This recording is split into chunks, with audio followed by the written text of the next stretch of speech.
Are you tired of being weighed down? Have you fallen asleep on your health? This is your wake up call with my dad, Keith, my husband, Kyle, and me, Ashley. Good morning, everyone. It is day 72, and this is your wake up call. Glad that you could be with us this morning. And we've got the whole crew here, and it is Tasty Tuesday, which means we're going to talk about just food in general. Probably one of my favorite subjects on the earth, and probably part of the reason that's how we've all gotten where we are. Let's be real. Yeah, it's one of the reasons that we're at where we're at, and that we're working through. But here's the thing: food is a part of our daily life. So we might as well embrace it and use it in a positive way. Right. So Tasty Tuesday. What's our subject today, Ashley? Okay. Well, since we are heading into the summertime, even though it's been feeling like summer for a long time now, I think like the first official day of summer might be today or tomorrow or something. I don't know. I need to look at a calendar, but we're right here on it. And my favorite thing to do in the summer is go to the farmer's market. We're kind of a smaller town, but we have a really good farmer's market. Lots of awesome vendors with fruits. I mean, it's not big by any means, but they always have plenty of what we need if we get there early enough. Oh, yeah. So I thought we would talk about that. What are we looking forward to eating from the farmer's market? Hands down, no question about it, tomatoes. Yes. That's my first answer. I know that's probably Daddy's answer too. Yep. Garden, fresh, just tomatoes. Just, not grown in a hot house. Whether you realize it or not, a lot of times the tomatoes that you get from the store are grown in a hot house. They're picked when they're like orange. They're still or even green. Before that, green, yeah. They're still green, and they put them through different processes to ripen them sometimes. They're not ripening during the winter months. Right. When you get them in the winter months, they're kind of mealy. A lot of people have a grainy texture too. A lot of the time. Yeah. A lot of people don't like tomatoes, or the people who don't like tomatoes a lot of times will say it's because of the texture of tomatoes.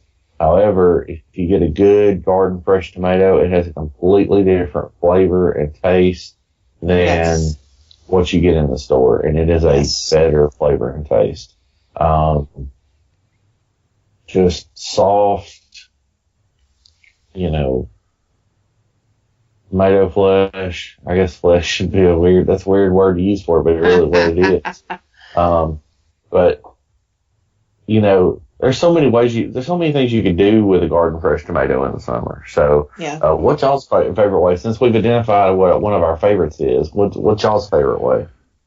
Well, when we get on the subject of fresh produce, I always find myself talking about my daddy. Always had a garden growing up, and we would have squash and zucchini and onions and potatoes and always tomatoes and that type of thing. We would have that every summer, and I can just see my daddy out there with his hoe. We never had any tillers, equipment, or anything like that. Daddy always just out there. It's just a back breaking kind of thing with a hoe and a whatever. Pulling weeds and all that kind of thing out there in a straw hat or some kind of cap on, and I don't know, he just seemed to enjoy being out there in the sun and working with his hands and all that type of thing. But like I say, Mama would put up pickles and canned tomatoes and all that stuff for the winter. We had at some point we had a storm cellar that she would stock every summer with canned goods and all that kind of thing. So that's kind of the way we grew up. So when summer rolls around, it's more of a farmer's market kind of deal now, because we don't, I personally don't have a have a garden, so it's a good time of the year. Yeah, it is. I always think about. Go ahead. No, I was going to say, I think about talking about farmers markets we have now. It used to be that it wasn't even farmers markets. You just, there'd be some old fellow with his truck on the side of the road. Right. Yeah, well, we still see a lot of that around here. Yeah. And I stop sometimes, especially if you're selling watermelons. Oh, yeah. Yep. That sounds good. Yeah, but, also thinking about farmers markets, some of my favorite ways to eat vegetables are the most unhealthy way to eat them. Yeah. I love green. tomato. Well, I love tomato sandwiches, which is mayonnaise on white bread and tomatoes. Yep. It is the best thing in the universe. It is so good. And it's white bread, just some. Yes. You get some soft. good Wonder Bread or some good Bunny bread. Yeah. Just fresh and soft, and then you get some of Mhm. that Miracle. I like Miracle Whip. No. It We used to be bacon tried. tomato sandwiches for us during the summer, and Yeah, bacon tomato Chris- sandwiches were good. crispy bits of bacon on there. We might have to make some rice paper bacon and get some vegan-A's. I do want to try that. We've tried several varieties of vegan-A's. Of course, this time around, we haven't really kept mayonnaise in the house because we're trying to stay away from oil, and that's all it is, Yeah. But anyway, all the vegan mayonnaise out there tastes kind of like Miracle Whip, so that's fine for Kyle, but I'm still searching for one that tastes more like mayonnaise. Yeah, me too.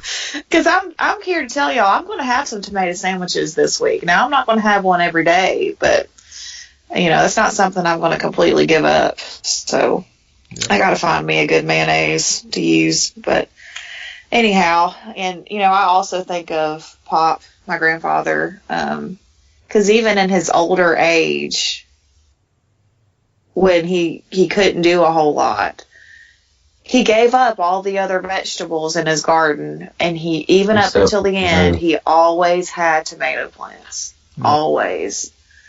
And I used to spend the summers with them, and it was one of my favorite things to do, to watch him out there. And they had this dog named Missy, and Missy would follow his every step. If he was, inspecting the tomato plant, she was standing there with him. If he was sitting down they had this wooden swing, she'd sit up in that swing with him, and I'll never forget that. It was the cutest thing ever. But yeah, he always loved a good tomato, so it's a nostalgic food for me, definitely. Yeah. I can rarely eat one, a good one especially, a good garden one, without thinking about him and Grandma. Yeah, it's a tomato sandwich or a pot of soup. Yeah, either one. Either I can't. one takes you Yeah. right back. It does. It really does. And I really love fried squash and fried okra. I've learned to do some baked versions of these, and they're fine. They're still not as good, of course, as fried in oil, but that's been another part of this journey throughout the years, is figuring out how to make vegetables still healthy after they've been cooked. Because in the South, we put meat and butter in everything, and that includes the vegetables. Just think Cracker Barrel. If you've ever eaten at a Cracker Barrel, I don't know where y'all live, whoever's listening to this, but you can't order any vegetable in Cracker Barrel without there being some kind of meat in it. I'm just saying. It's just a fact, because that's how Southern people cook. So it's been a learning curve, I've had to learn how to make vegetables without adding a bunch of oil and using different kinds of seasonings, and not using butter, and not frying my okra and squash. And but I found lots of good ways to make vegetables, and they taste really good even without all that junk. Yeah. All right. Oh. Well, I'll tell you the other thing that I also like to get from the farmer's market is garden grown potatoes, specifically new potatoes, where they're still, the plant hasn't quite isn't quite done with them. They're Yeah. just kind of, so you get them, they're real small, and the skins on them are very, very thin. And I just remember my mama, we would grow gardening every summer, and they still do. But in the garden, they would always put potatoes out, and you'd pull a bush or two a little early, get what you could out of it, and always get those little potatoes, and you'd take them in the house and wash them and boil them, and they just eat it all, skin it all, just mash them up with a Okay, little bit so of butter, salt, and pepper. I've never dug potatoes before, so what you're saying is a potato plant only yields a certain amount, and you have to pull the whole plant up, and then it's Yeah. done. Yep. So you only get like one crop of potatoes, basically. It's not like a tomato plant that keeps on growing Right. potatoes all Right. season. Okay. Right. The way the potato bush usually just kind of working through you get seed potatoes, which basically potatoes that you get at home a lot of times, if you get them from the store, they are, bathed in chemicals or whatever to keep them from sprouting. But what you would do every year, old timers would just take all their leftover potatoes from the year before, and use how those they'll as seeds. sprout. Yeah. You know how they sprout sometimes? Well, you cut those eyes, they're called eyes. You cut the eyes Yeah. in separate parts. Yeah. Those eyes, then you plant in the ground, that becomes your plant for the next year. Okay. So, you plant your eye at the beginning of the Yeah, year. your mama always had a big garden, didn't she? She still does, actually. Still kind of does for they don't have as big a garden as they used to have, but they still have a good sized one. Right. But the potatoes, the bushes will grow up, and you just have to watch them. But yeah, as they get a good size, you can kind of dig around the mound on the outside to see if they're producing a lot, but Gotcha.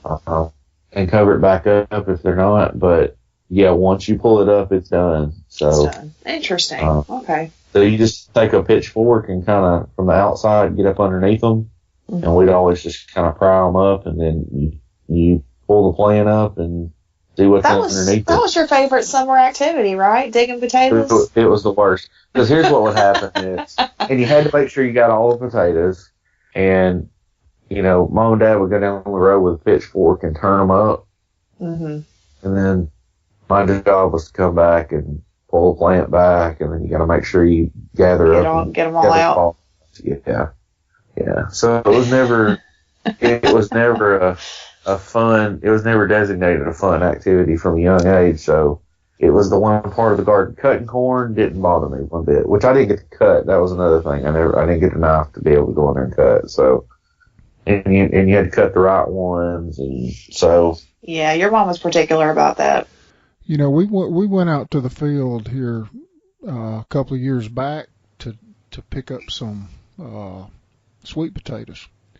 Uh-huh. And it was kind of odd because, and this was a commercial type deal. I mean, it was a huge field full of sweet potatoes, and they go in there and some kind of tiller.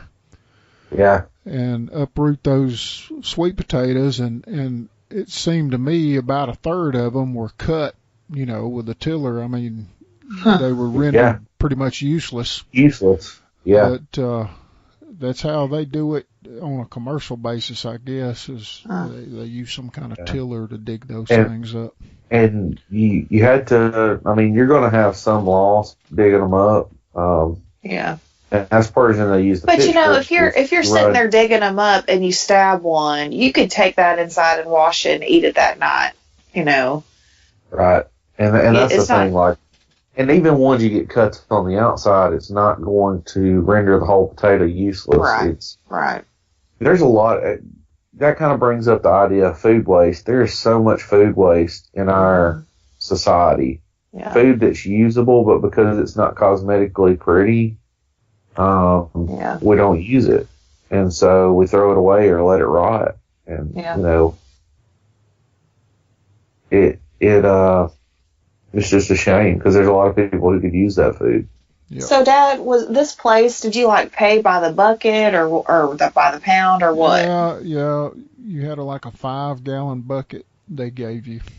Okay. And it's $5 a bucket. So wow, that's we went cheap. out there with about 3 buckets and filled them up, and it's a lot of sweet potatoes. actually put a lot of them in the freezer. Yeah. But they were huge.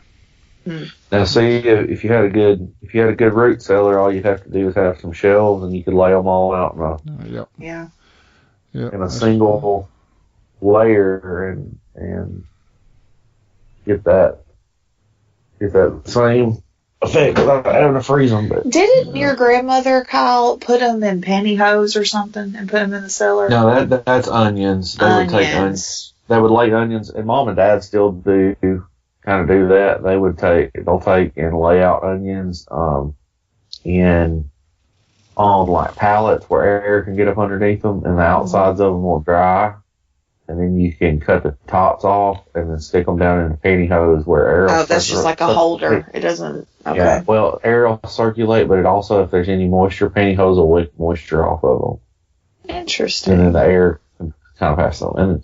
And that's kind of an old timer thing. All the ladies that save their pantyhose over the year instead of throwing them out, and then you just use your old pantyhose at the end of the year to hang onions, whatever with.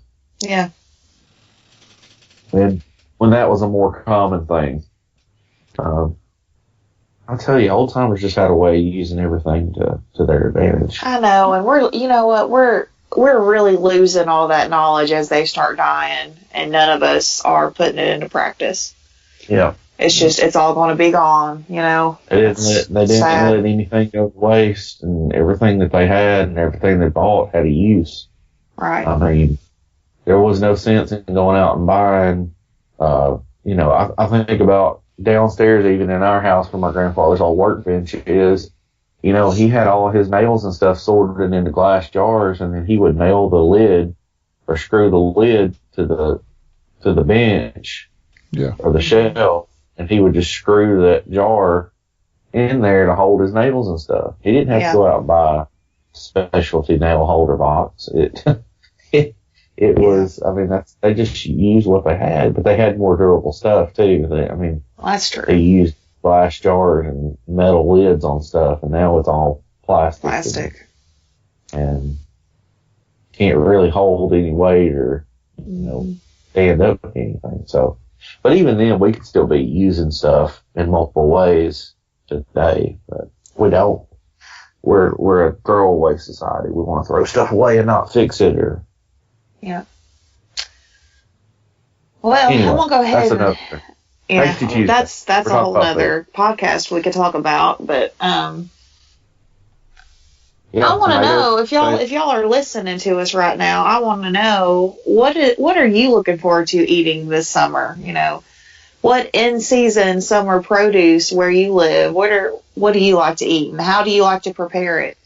I'm always looking for new ideas and ways to cook things and things to eat. So, find us on social media at Our Heavy House. Leave us a comment. Send us a message. I would love to know what your favorite garden fresh vegetable is. I hope you've enjoyed this episode, and I hope that you are having a good week. And we will be back tomorrow with your What's That Wednesday.